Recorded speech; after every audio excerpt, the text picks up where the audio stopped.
welcome to Tea Time Togetherness with me, Hillary Raven Porter. Tea. Every morning we have tea in this house. Sometimes it's to-go tea, but sometimes it's lovely tea in here. So what is Tea Time Togetherness? Tea Time Togetherness is the chance once a week for me to show up fully and connect with you around different topics, around different things, from the spiritual realms to mostly the spiritual realms and vibrational medicine, and how those can be combined, and how to walk through this modern world as you are into your becoming, your awakening, your expanding your consciousness. And what better way than to chat over a cup of tea? So, tea for me today is lavender. That's it. Straight up lavender. It's very, very amazing for the nervous system. It connects your spine to the stars, all the way down to the root and into the earth. And it has a very big affinity for the stars up and out. If you think of the flower itself, it's on this long, long stalk, so it's still connected to the earth. Long, long stalk, but whereas most of its power, most of its energy is up at the tip, where those buds are, those beautiful purple buds. And yeah, it's great for the nervous system. It's relaxing. It's a little bit sweet. I always have it with honey, and I absolutely love it. It also helps with spasmodic muscles and also for moon flow. So there we go. So who am I? And why am I doing this? If you've been following me for a bit, or if you're new to me, so if you're following me for a bit, this is a refresher. If you're new, then my name is Hillary Raven Porter. I am an integrative healer and an ascension guide and mentor, and I draw on many wisdoms that I have within my toolkit, everything from esoteric acupuncture, Tamiana crystal healing, plant spirit medicine, channeled guidance as a spiritual intuitive, excuse me. There's a little bit of that going around too, and it's hard to tell if it's allergies or if it's like actually a cold going through, right? Um, but yeah, so I draw upon these different wisdoms and shifting your subtle energies, because there's power within the subtle. It doesn't always have to be hard hitting and like I went in for a deep tissue massage and that's the only way I could feel change. I work on the subtle levels, shifting things on a cellular level, rearranging your DNA, shifting your auric levels, your astral levels, all the different realms around you, within this lifetime and within the past, the present, and the future lifelines, within your mother and father line, so that you can step over that threshold and be your true, authentic expression, that core, that little pearl that you know is right down there, that you can feel is down there, but that you feel you are not showing up as 100% for whatever reason. Past patterning. Maybe you're clearing your mother and father line, mother and or father line. Maybe you're clearing past lives. All these different expectations, assumptions, layers upon you that are preventing that expression as of you. Also preventing you from express your appropriate boundaries, your needs, your desires, your wishes, because that's how we show up fully. And that is also how we have better connection, bigger connection, more connection with other people, is by being vulnerable and expressing our true heart. So today we're getting a little foxy too. Well, foxy, foxy. Sometimes I have my heart one. Today was all about Foxy McLoxy. Um, just running a little bit chilly today, which I can also find happens with the overwhelm. So that's what we're talking about today.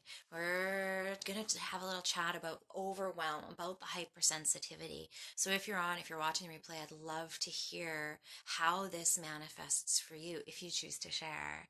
Um, so hypersensitivity, what is that? You may experience it as people being like, oh, you're just particular. Oh, she's so needy, with the eye roll, right? Or, oh, there they go again, not being able to have bananas today, or needing a specific thing, or they can't handle this music, or it's always about what their sensitivities are. But I often talk to people about the lowest common denominator. So when you're in a relationship or when you're in a situation, there's always different needs and values that are happening, right?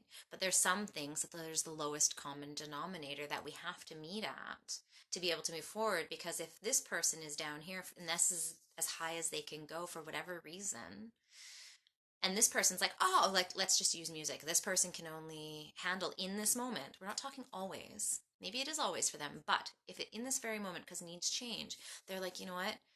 I can't handle loud, obtrusive music right now. I'm hypersensitive. So they need lower music. This person's like, I can handle whatever music I want. I can handle it all the time. It can be the craziest, loudest, blah, blah, blah. Well, this person is going to have, like, is not actually going to be able to function if this kind of music is played at that moment. And they might have to actually leave the situation completely because it can trigger different things within them or be so much on their nervous system that it actually depletes them for many, many, many, many days after, and they're not functional, right? Because of their sensitivity. So there's this like meeting at the lowest common denominator, excuse me, to make it enjoyable for both people. Yes, this person might want super crazy loud music, but they can still function and they can still enjoy at this level, right? So that can play out with food, that can play out with time, that can play out with activities. And it's all in how we express this hypersensitivity. And it doesn't mean like if you're going out to eat in a restaurant. So if we go to one of the more intense ends, but like if somebody's celiac, well, yes, you're not going to go to a restaurant that has nothing that's celiac friendly because that person's not going to be able to eat at all, and they're actually going to get very sick if they eat the food that has come into contact with any kind of gluten. Whereas other people, if they're not celiac, they can still enjoy food if they go to a place that is celiac friendly. So, hypersensitivity can play a big part within your life. It can affect when you go out, how you go out. Do you have to go out and get groceries, let's say, but let's say light is being super sensitive. All Everything is so sharp and so crisp, and sound is so sensitive, and you're hearing every single thing. You're hearing the cars go by, you're hearing the plane overhead, you're hearing every single one of the birds, you're hearing the deer in the bush, you're hearing the cat walking across the road, you're hearing your keys jangle in your pocket, you're picking up every single sound. I call it eagle hearing. It's like, eagle vision where it's very focused, but it's eagle hearing. So you're picking up every tiny thing, but at the same time you're also getting this input from your vision. You're also smelling absolutely everything, and everything's heightened. Your skin, you can feel everything you brush past. You can feel your clothing on your skin fully. You've learned to tune it out a little bit, but you can feel the rubbing of it against your skin. Taste. The slightest taste is powerful, is pungent. You taste it in the most minute of a drop. Maybe you can taste things within something that other people are like, there's no salt in there. And you're like, yeah, there is. It's like this kind of salt. And like, I have a bit of an obsession with salt. But it's like, I know that that's the black salt. That's not the Himalayan salt, because you can taste the nuances because you have this sensitive palate. You have this sensitive palate in every sense of the word: your hearing palate, your visual palate, your touch receptors. Maybe one is more potent for you than another on a regular basis. But then when you get into overwhelm, but you've learned how to incorporate it. You've learned, okay, when my hearing is ultra sensitive, when I go out, I have to wear a hat. I don't go to dance temple. I don't go out dancing. My music has to be this kind of music, or else it can flip you into that overdrive, overwhelmed state, which then exhausts you, which then actually makes you a little bit more pulled back and a little bit more reclusive. I'm just going to turn off that light. Give me 1 second here. That's a little bit better. I kept getting the glow of the light in the mirror back there.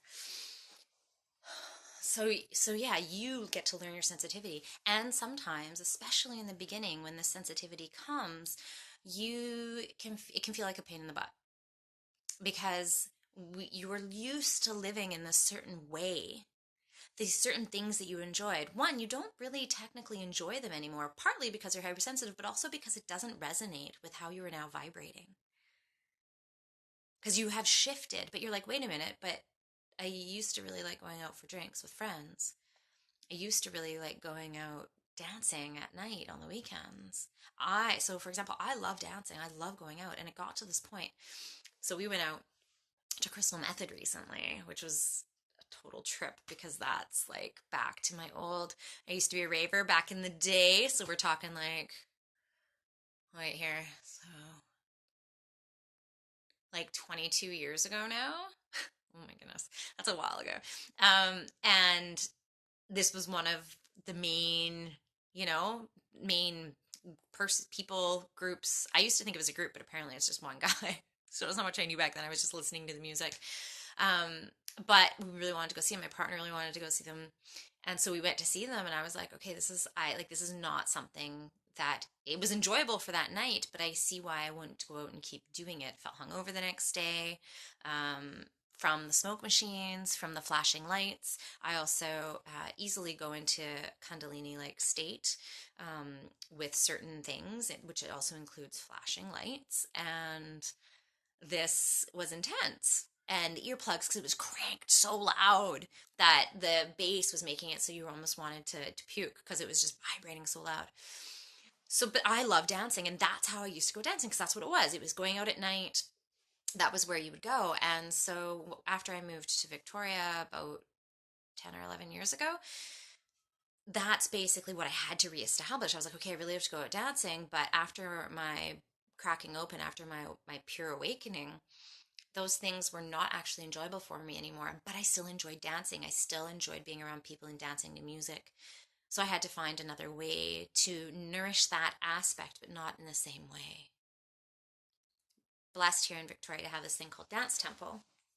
So it's a conscious dance event, and there's no drugs, no alcohol, and it's on Sunday mornings, which is so awesome. So you can go dance. I usually come home, take a nap, and then carry on with the rest of my day. Um, they also do them at night, once a month, but same thing: no drugs, no alcohol, conscious dance event. There's no talking on the dance floor, but it was finding a way that my sensitivities could still be nourished and still be honored while still aligning myself with those things that I know I loved, right? So it's like, I really love food. So you might find that your sensitivities to food have increased and you're like, there's nothing I can eat. Well, let's flip that switch. Let's flip that switch. And instead of looking at the I can't, nope, can't do that, no, can't do that, no, can't do that, no, can't do that, because then we just get focused on that I can't. Instead, turning it around and being like, okay, let's make a list of everything I can eat. I bet you it's a lot longer. Bet you it's huge. It might not be the common foods. Maybe it's like tomatoes and cucumbers that you can't have. Tomatoes, cucumbers, potatoes. I don't know what else. Apples. So it's like the common things maybe, but maybe there's all these other things. You can still do bananas, you can still do mangoes, you can still do papaya, you can still do broccoli, cauliflower, carrots. Like list. All those beautiful things that you can do. So this hypersensitivity, this can come because you have a medical condition maybe. Maybe you have chronic fatigue. Maybe you have fibromyalgia.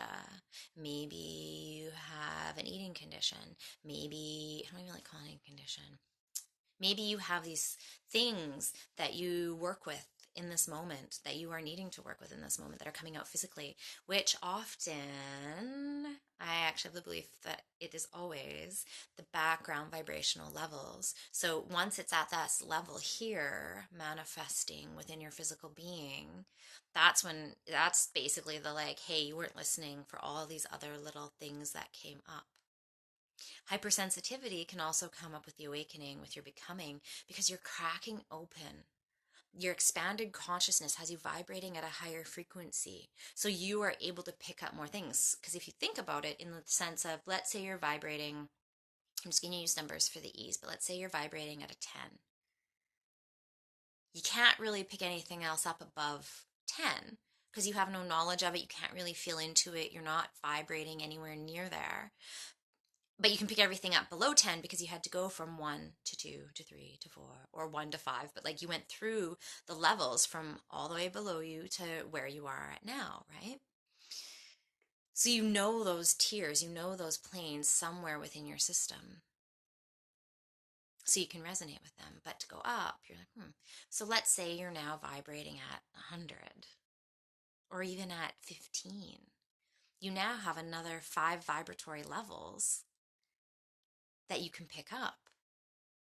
Well, let's say you're at 50.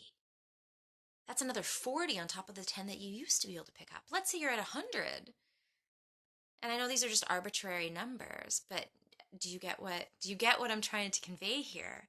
When you're vibrating at a certain frequency, you can pick up everything else below that. So now the input to your system is more.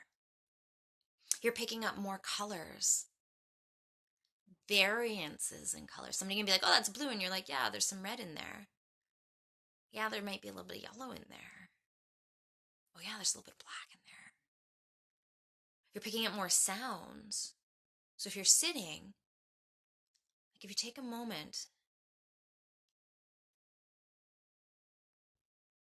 and listen to everything that you can hear right now, I bet you it's more, especially when you're in this hypersensitive state. In this, I don't, it is a hypersensitive state, but it's become such a bad word. Oh, you're too sensitive. Oh, I'm hypersensitive. But okay, let's dissect that. Hypersensitive. Okay, what's the definition of sensitive? You're in tune. You pick up more things. You need less to feel more. Hyper just means more. Hyperthyroid, it means you have more thyroid hormone. Hyperactive, there's more activity. So you're more sensitive. Why is that a bad thing? That is not a bad thing. This is okay that you are sensitive. This, it's like a superpower. It's totally like a superpower. Because you are a super being. You are a superhuman being. Because we're all stardust. We're all light beings here in this body. You taste things that not everybody can taste. You can hear things that not everybody can hear. You pick up on nuances energetically, which allows you more information to make decisions, to act a certain way or not act. How many times has your intuition popped in and you're like, I'm not going to do that because that doesn't feel right. And then you find out that that wouldn't have been a good idea because possibly something nefarious happened.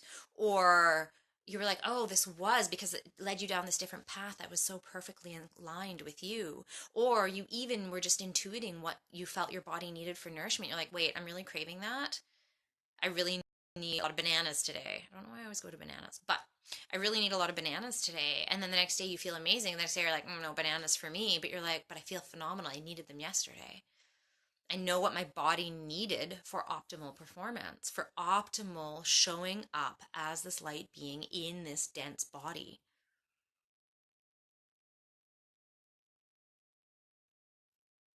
But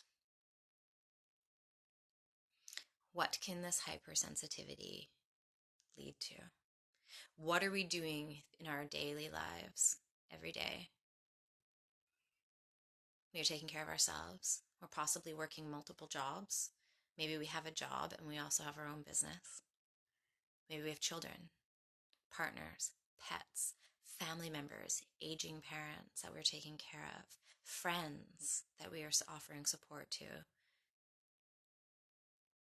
and just wanting to stay in touch with ourselves, which I think I might have already said, but ourselves and making sure we care for and nurture ourselves. And how does that look? All the interests that we may have, and how does that look? So you add all of this. Now add that hypersensitivity on there. And sometimes this sensitive state, this superpower, I'm going to start calling it superpower. The superpower that we have is another thing that we are trying to manage within our system, which then can lead to overwhelm. So this week, I'll give you a little story about myself. This week was about the state of overwhelm. And it comes upon us. Yeah, I'm doing the work. Yes, I walk within the spirit realms and I nurture it. And like last night, I have dates with the Seven Sisters of One, which I'm eight, my spirit guides, one group of my spirit guides, and I have Thursday night dates. I haven't had them for the last couple of weeks, just the way my schedule has been. Um, but I have those scheduled in as well as all the other times I talk with them. But that is the focus time that I sit down. I'm like, okay, this is all you. This isn't me like walking to work or going to pick up my kidlet or sitting within a trance state with a client and all of a sudden messages are coming in. Not same kind of thing, right? Where it's not hyper focused on them, actually asking them specific direct questions. So that is something that I need for nourishment for myself. But that is also then something added on to everything else that I am doing and everything else that is happening. So this week, yes, I had time last night, but it was a very, very chaotic and busy week. We also, in this moment, my partner is moving in, Derek is moving in, and so there are piles of things everywhere. I'm also in the process of preparing for my own space. Um, that's going to be so supercharged, and I'm so excited for all these things. That's the thing. You can be excited for all these things that are coming, but it still reacts the same way within your body, within your spirit, within your energy or vibration. So we have piles of things getting ready to go to my space. We have piles of things for Derek. We have piles of things for my kidlet as we're reshuffling and rejigging the living quarters.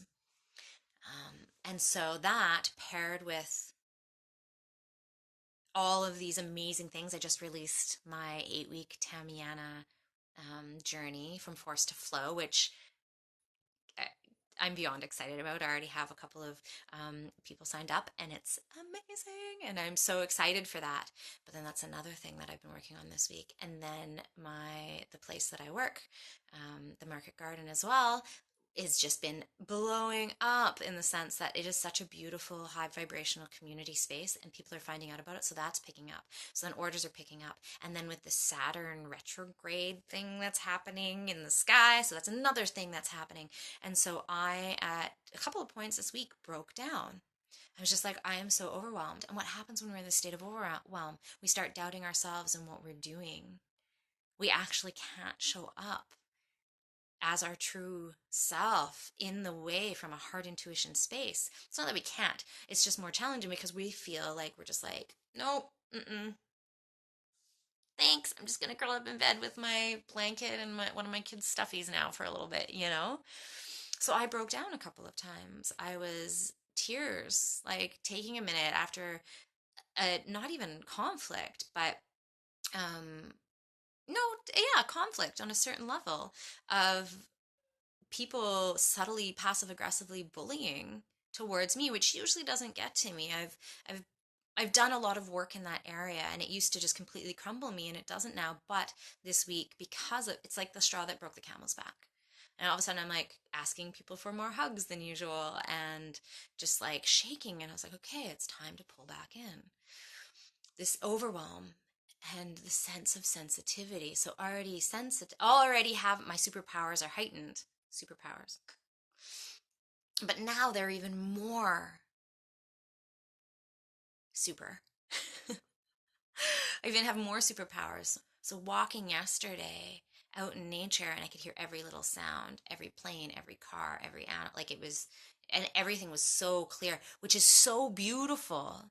But when you're feeling overwhelmed, that can just feel more overwhelming, and you're just like, okay, I can't process this. It's like decision fatigue, where you can't make any more decisions. You're like, my brain is not compatible with this at this moment. I need to recharge. It's like when you drive for too long and you use your executive functioning for so long while you're driving that your brain is just like tired. You're like, I can't make any more decisions. I'm exhausted. And that's why you're so tired after driving, even though you're not technically doing anything physical, but your executive functioning is going, going, going because you're having to make minute decisions constantly and keeping aware constantly. So, oh my gosh. So was that a tangent? I don't know. I can never tell if they're really tangents because to me they're all related. It all is a piece of the puzzle, right? So we have this state of overwhelm that happens. So our superpowers are up, and then we have this state of overwhelm, which then causes our superpowers to increase even further, which creates this overwhelm, and then we spin out of control. And what I find can happen quite a bit is you're in this state of spinning, spinning, spinning, spinning, spinning, and you keep doing because you're all of a sudden just like you're feeling like a top, literally like, okay, now I have to do this, now I have to do this, now I have to do this, now I have to do this, and you can't bring yourself down. You can't bring yourself to a resting space where you can actually breathe. And the more you feed that spin cycle, the more it spins. The more you feed the spin cycle, the more you spin. So you need to bring that back and down. So there's a couple easy ways, which I was reminded this week of. Sometimes it's the hardest thing when we have these tools at our disposal to access them. And as a healer, I dip into my teas all the time. I do a little bit of energy work on myself. I channel. Um, but to even ask and be like, hey, can you help me in this, see outside of this state that I'm in as to the tools that I can utilize towards myself, right? It's always the most challenging. It's like when we offer advice for other people, but then to take that advice yourself, it's the same thing. So one of the things I often tell my clients, and I do myself as well, is I have a list. So you're like, okay, what do I do whenever I'm in this state? But you write this list when you're not in this state. And you think about everything. When I'm overwhelmed, what helps me become not overwhelmed? And you create a list. So that when you are overwhelmed, you're like, I'm going to my list. And all you need to do is go to your list and pick something off of that list that you know helps you when you're in a state of overwhelm. Because then you don't have to make really a decision. Like, yes, you're picking off the list, but you're not having to think of all these things. Sometimes we're so deep in it that we're just like, no, like I said, blanket over the head, which is also completely a fine tactic. Sleep, right? Sleep is a big one. So I keep saying so. I've realized sitting like this makes my toes go numb. Just saying. So now I have a hot water bottle on my toes. um, so state of overwhelm, superpowers heightened. What do we do? The first one, have you checked where your aura is at? Have you forgotten to check in with your aura? Is it way out there? Can't see if it's like way out there. Way out there?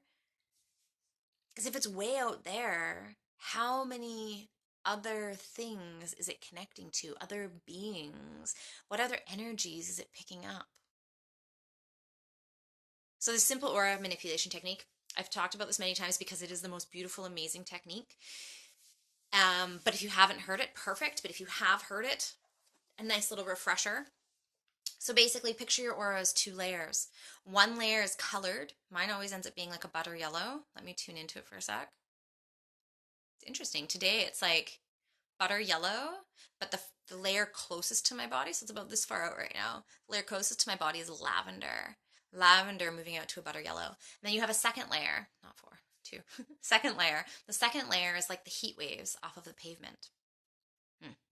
So what you can do, take the colored layer, pull it into yourself to the level of connection that you would want somebody. It'd be like if you sprayed yourself with perfume, spray, walk through it so that somebody can only smell it if they're like up close to you. Same thing. It's like your aura spray. Your aura spray. So how close does somebody need to get for you to be fully tapped into them? What can happen though with a lot of the boundary techniques, because you might be thinking, oh, well, why don't I just put up like a full boundary? Perfect. I don't have to connect to anything. But then you feel disconnected. And when you're in a state of overwhelm, you already feel disconnected, which seems kind of backwards because you're like, well, you're connecting to so many things, but you're not fully, truly connecting to anything. I am a multitasker galore. I'm like pro star multitasker. I got like schedules in my head. I can be doing like a couple different things at once, knowing what's on the stove while I'm doing this over here, this, and that other thing. But it doesn't always feel nourishing. And you don't ever really truly fully get something done. Hence, half the projects out there right now that I'm trying to get completed for the stuff that's coming up. Right? So to actually focus fully on one thing, get it completed, is great. Is great. But to focus in your aura all the way, not connect with anybody, you feel that disconnection. Disconnection. So we still want to be able to connect. So the colors, you pull them in as close as you want somebody to fully connect. Or this also works if you feel like everybody's all of a sudden, like maybe you're attracting all these weird interactions. These interactions you're like, oh, this makes me feel uncomfortable, or what was going on there? You know, those crazy interactions that you're like, this makes no sense. Excuse me. But then the heat wave level, you can put that one out further because that one still allows you to feel a part of the whole. Again, though, you don't want it to be out like a block because you're going to be connecting to so many things, but it allows you to still feel a part of the space that you are in, but not hyper connected, and especially if you're empathic, not picking up all those little things that you then are processing within yourself, which then adds to the overwhelm.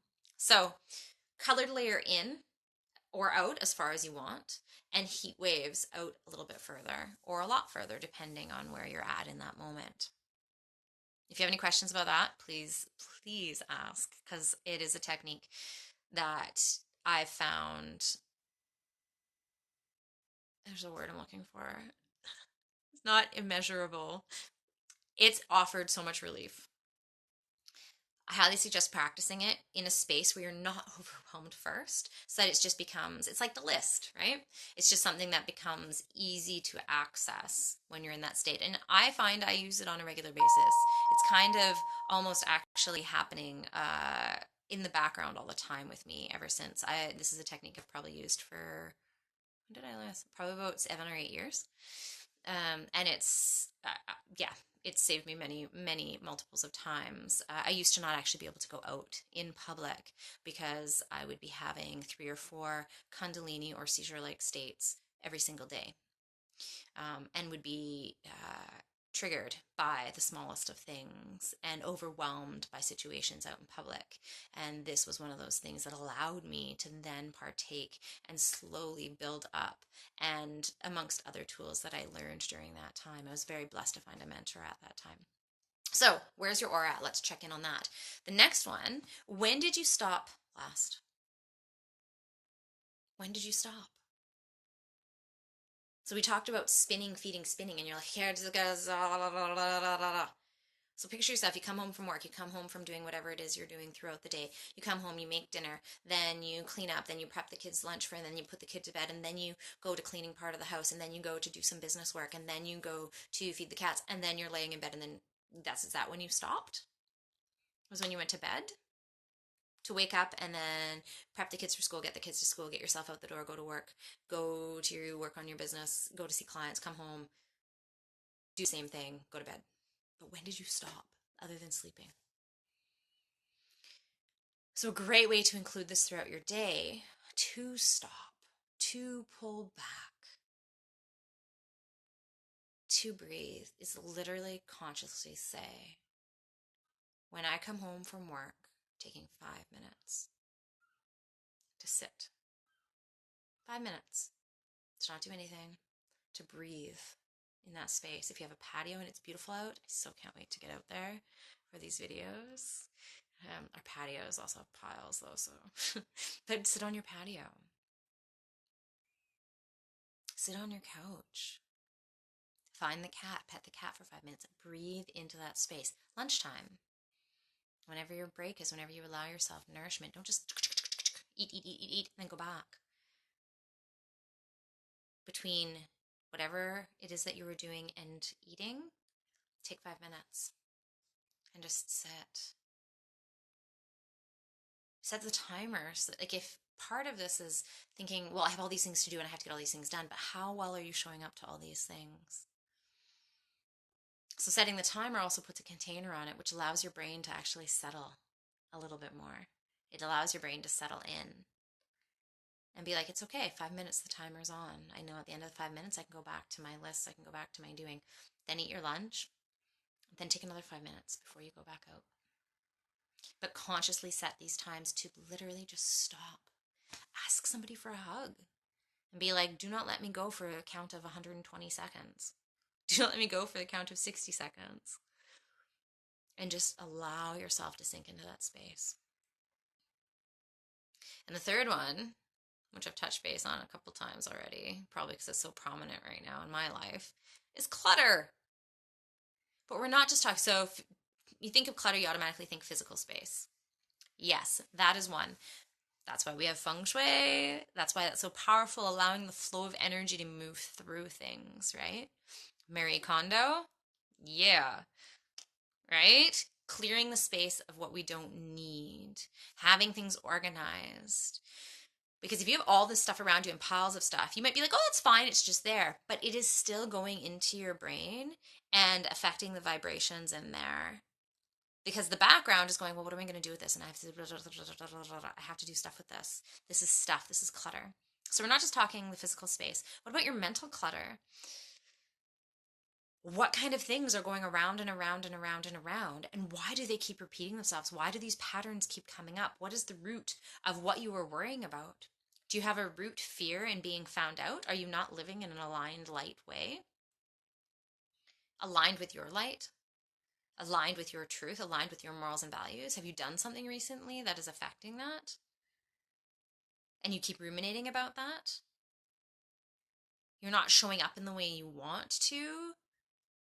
Maybe you feel you have to do all these things because there's some self-worth that is there. So it's looking at all of those things, looking at the root to clear that mental clutter.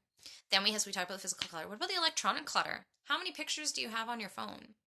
How many emails do you have that you haven't gone through? So every time you open up your email inbox, you're like, bam, there's stuff there. And you're like, I don't even need this stuff. Why do I have it says 300 in your inbox? Do you even remember what number one was on that way back when? Maybe not. It still affects your brain the same way. Imagine if every single piece of email that you had was a piece of regular mail and it was a big pile. It actually affects your brain the same way as that big pile physically would. So clearing up that electronic clutter. Also clearing up the electronic clutter in the sense of how many tablets, devices, computers do you have kicking around and how many times a day are you checking it? That instant gratification, it pulls you out. When was the last time you took a little detox? I'm like, you know what? I'm only going to check my email at night. My texts, I'll check, depending on your life situation, but I'll check them at lunch instead of bing, bing, bing, because then you can't focus and breathe into that space that you are in right now. You're constantly doing up and around and all of that. The other one is your emotional space. Do you have any emotions that you haven't actually cleared, purged, released? When was the last time you cried? Do you know, this just floored me when I found this out, that you cry different chemicals within your tears depending on the reason for crying. So is it onions, like you have something in your eye and you start tearing up? Is it emotional? Oh, and I'm missing the third one. Oh, and pain, physical pain. You actually have different chemicals come out of your body. Isn't that crazy? Like that one just blows my mind. Blows my mind. But it makes sense that after we cry, we have this sense of release because we're releasing these chemicals. So, when was the last time you cleared your emotional clutter? Purged that anger that's brewing up inside, that animosity that's hanging out in there that's not releasing, the sadness that you haven't been able to express or let go or acknowledge. The happiness, even. Maybe there's something you're like, I really have nobody to tell this, but I really want to tell this, and this is really exciting. And I've told my stuffy, I've told my cat, I've told my kid, I've told the birds, but I haven't actually had somebody see me fully in this joy. And the last one is your spiritual clutter. Are you doing all the things that are aligned with you? Or are you doing the things that you feel you have to be a spiritual being? Yoga, wear the certain clothes, eat the certain food, only those things. Don't do anything else. Be in nature, but only a specific way for a specific amount of time, doing exactly what that person has told you to do. Yes, we can take inspiration from other people, but there is no one way to be spiritual. There's no one way to be connected into the expanded consciousness. There's no one way to become awakened, to be walking through your becoming, because you are the one walking it. You are the one moving through it. You are the one becoming as you are. Nobody else. It'll never be the same as another person. There will be some similarities, and we can support each other through this and offer guides and techniques and tools that have worked, but then tweak them for you. Feel what feels right for you. Yoga not good for your body. Sitting down and meditating is a great way to clear that mental clutter and that mental chatter that is happening. But sitting and meditating, getting into that awe space, that wide expanse of space, maybe for you, that is taking a walk in nature. That is a form of meditation. What is working for you? So clearing the spiritual clutter, clearing the things that aren't in aligned with how you feel connected. into the divine, how you feel connected into the higher vibrations and frequencies. Keep trying things out until you come upon that, oh, yes. And that can change. What works like that for you now may change, may shift as you are shifting your vibration. Or maybe you need it in this moment, but tomorrow, not so much. But as you become more in tune with your heart intuition, the more you will know these moments when they come upon you. The more you'll be able to tell, oh, that's what I need right now. No questioning, no, oh, well, maybe I need, maybe, no, you'll just know. You will just know. So, three beautiful ways for that sense of overwhelm. Where's your aura at? When did you stop last? And clearing the clutter. That's what it's time for me to go and do now, is to clear a little bit of clutter in the hallway and get it a little bit more organized so that we can finish this beautiful transition that is happening in our house right now. And I'm looking forward to the space to be again. Okay, so much love and stardust. Have a most gorgeous weekend, the birds and the sky, and I'm so excited to be out in this weather very shortly. Sending you so much love, and we will talk soon.